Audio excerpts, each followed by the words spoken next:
country is gripped in grow your own fever, and it's easy to see why, because there is nothing more exciting than growing fistfuls of your own homegrown veg.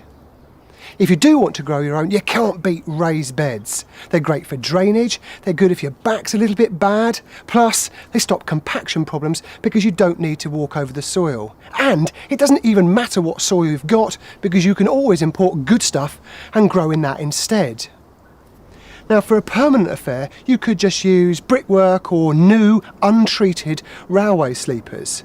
But if you want to get growing super duper quick, why not make them out of deck boards? Creating the frame is really straightforward. The first thing to do is, of course, cut your ends and your sides to size.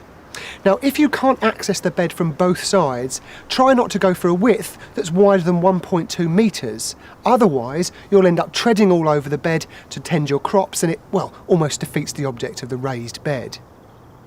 To hold the corners together, I'm just using these 2x2 pegs that I fashioned from pre-treated timber. Drop the corner pegs down about 25mm below the top of the boards, so that when the bed is full of soil, you don't see the top of the pegs. Then fix the pegs to the end boards using clamps to help keep everything in place.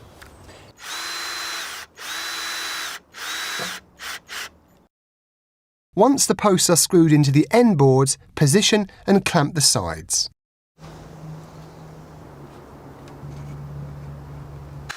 Screw these in place using deck screws, making sure that you pick ones that are long enough to go through the board, as well as going well into your corner peg. We're using 1.5-inch screws. Using a square is the easiest way to check that all your corners are in good shape.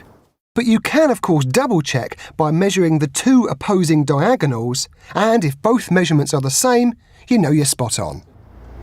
OK, Loretta, can you grab that end there? Yeah. And then we'll move the frame into position. Then we'll line it up with the edge of the hedge here, and we'll give ourselves enough room to get a wheelbarrow down. That's perfect. OK, now what we need to do is to square it up, bang the pegs in, and then level off the bed.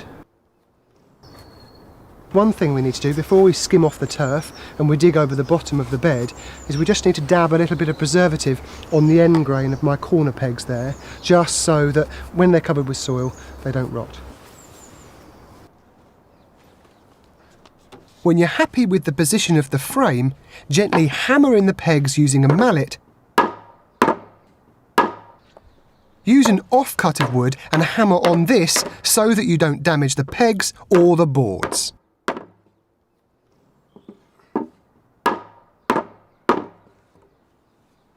So with the frame in position, I'm now going to remove the turf.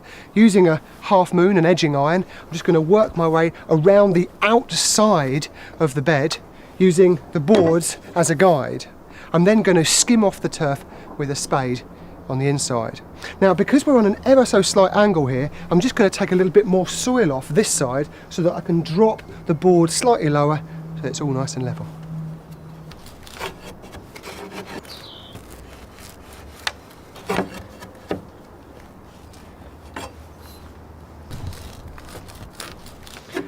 Well, that's the edge cut in. All I need to do now is to remove the turf.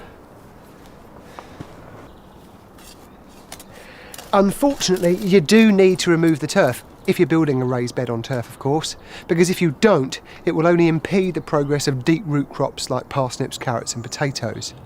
Don't chuck the turf though, stack it grass side to grass side near the compost heap, and in a year or so you'll have a wonderful loam which you can use to mulch around your plants.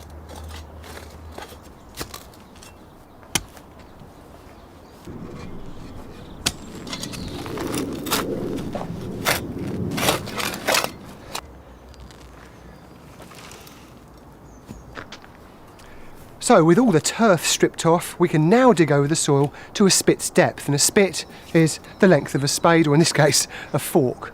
Once we've done that and levelled it off, we can then add more soil to bring up the height to the top of the boards.